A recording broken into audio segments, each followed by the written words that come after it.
Привет, друзья! Если вы до сих пор думаете, что переезд в Германию – это просто покупка билета в один конец и веселый поиск квартиры, то у меня для вас ледяной душ. Добро пожаловать в суровую реальность 2026 года. Здесь ваша судьба решается не при прохождении пограничного контроля, а в толстой папке с документами. Сегодня я разберу тот самый золотой стандарт бумаг, без которых для немецкого государственной машины вы просто турист с быстро истекающим сроком годности. Первое и самое важное – забудьте слово «виза», учите Aufenthaltstitel. Если в вашем кармане нет паспорта Евросоюза, получение этого вида на жительство становится вашей главной и единственной целью. И именно здесь захлопывается первая ловушка немецкой бюрократии. В Германии существуют десятки типов разрешений для учебы, для квалифицированной работы, для фрилансеров и даже для воссоединения семьи. Ошибетесь хотя бы в одном параграфе на старте и можете столкнуться с требованием покинуть страну раньше, чем успеете распаковать свои чемоданы. Внимание! Цифровой капкан ИИС уже работает на полную мощность. Многие мигранты до сих пор живут старыми, расслабленными правилами. Граждане, скажем так, привилегированных стран, таких как Соединенные Штаты Америки, Великобритания или Израиль, привыкли без визы на 90 дней и думают, что все решат на месте. Но в 2026 году правила игры изменились окончательно и бесповоротно.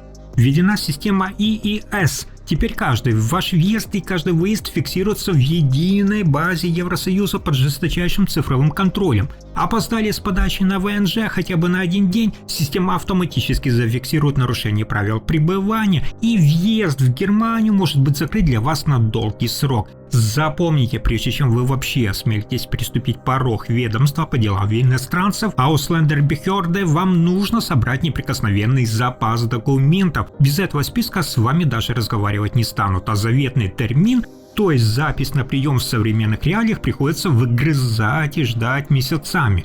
А дальше начинается второй, самый сложный этап немецкой бюрократии. Как только вы пересекли границу Германии, у вас включается невидимый таймер ровно 14 дней, чтобы легализироваться по месту жительства. Этот процесс официально называется регистрацией адреса или на местном сленге Anmeldung. В 2026 году это становится вашей самой важной и самой сложной задачей. Запомните, без этой бумажки в Германии вы призрак, который не существует для системы. Ни счета в банке, ни налогового номера, ни тем более вида на жительство. Даже элементарный читательский билет в библиотеку вам не дадут без штампа из Bürgeramta. И здесь вы попадаете в первую ловушку – квест за термином. Записываться на прием в это ведомство в мегаполисах вроде Берлина или Гамбурга задача почти невыполнима. Люди сидят на сайтах ночами, обновляя страницу каждые 5 секунд или даже платят посредникам за перекупленные термины. Но даже здесь, если вы поймаете удачу за хвост, на приеме от вас потребуют документ, который сегодня на черном рынке жилья ценится дороже золота. Wohnungsgeber Bestätigung – это официальное подтверждение от вашего арендодателя, что он в курсе вашего заезда. Без этой бумажки регистрации невозможно технически. Но внимание, здесь начинается одна из самых неприятных схем на рынке аренды. В Берлине и Мюнхене процветает опасная схема. Вам сдают комнату или квартиру за огромные деньги, но без возможности прописаться.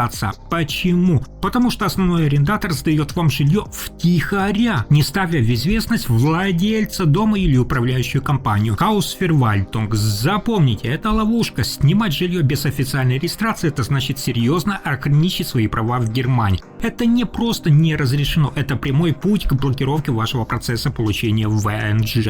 Если арендодатель виляет хвостом и не дает бумагу, найдите образец в интернете, распечатайте его сами и буквально требуйте подписать. Сделайте все за него, но добейтесь своего. Как только вы выкресли свой заветный Meldebesheiниgung, свидетельство о регистрации, спрячьте его в сейф. Этот документ в Германии иногда оказывается важнее вашего диплома. Он ваш универсальный ключ ко всей государственной машине. Друзья, как только вы выдохнули после прописки, немецкая машина запускает следующий этап контроля. В ваш почтовый ящик должен приземлиться один из самых важных документов в жизни – Steueridentifikationsnummer. Его называют просто Steuer ID. Запомните, это ваш пожизненный номер налогоплательщика. Потеряете его, и решение многих вопросов может затянуться на месяца.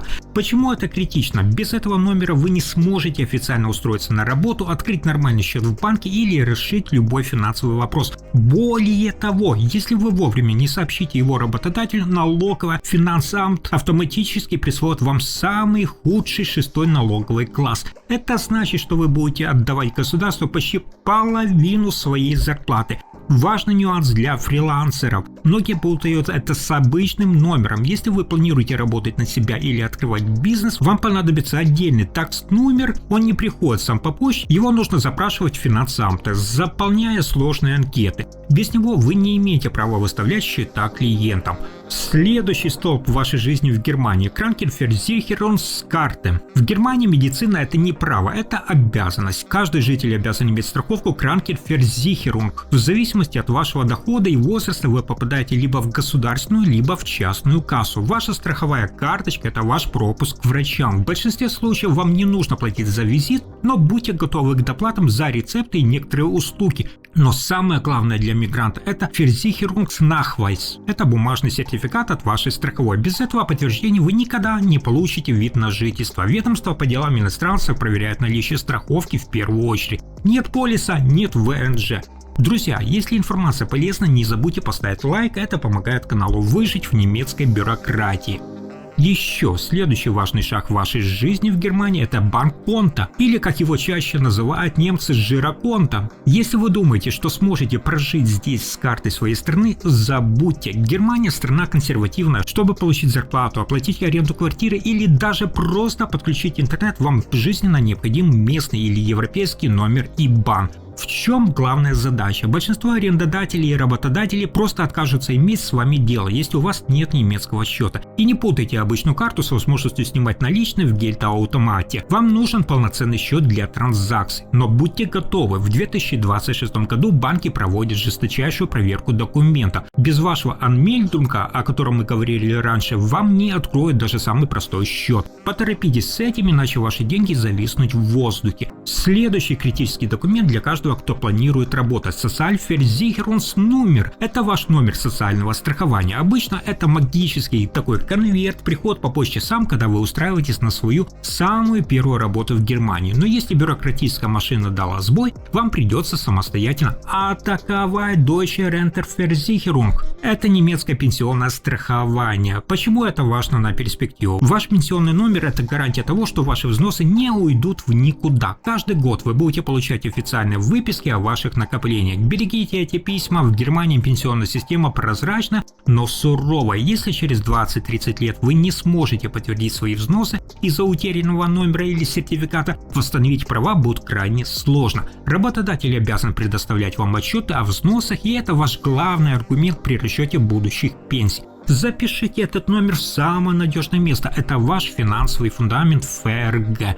А напоследок, два документа, которые вызывают у иностранцев настоящий культурный шок. Как только вы зарегистрировали свой адрес, приготовьтесь. Немецкая почтовая машина пришлет вам письмо счастья от службы Rundfunkbeitrag. Это печально известный налог на радио и телевидение. В чем главная несправедливость? Вам придется, внимание, платить около 18,36 евро в месяц, даже если у вас дома нет телевизора, а радио вы слушали последний раз в детстве. Обойти этот платеж практически невозможно, он привязан к вашему жилью. Если вы снимаете комнату в общежитии или живете с соседями, вы делите эту сумму на всех. Но если вы гордый арендодатор, одиночка, готовьтесь отдавать полную сумму в бюджет немецкого вещания. Игнорировать эти письма – плохая идея. Пени растут мгновенно, а за неуплату к вам придут судебные приставы. И финальный аккорд вашего обустройства – Kirchensteuer или церковный налог. Это универсальная немецкая фишка, которая может откусить от вашего бюджета огромнейший кусок. Налог составляет 8-9%, но не от зарплаты, а именно от суммы вашего подоходного налога. Ловушка захлопывается в самом начале. Помните ту самую форму Anmeldungsformular, которую вы заполняли при регистрации адреса? Там есть такая графа «Религия». Если вы по привычке укажете, что вы католик, протестант или иудей, все, вы официально налогоплательщик церкви. Немецкое государство просто начнет вычитывать эти деньги из вашей зарплаты. Внимание!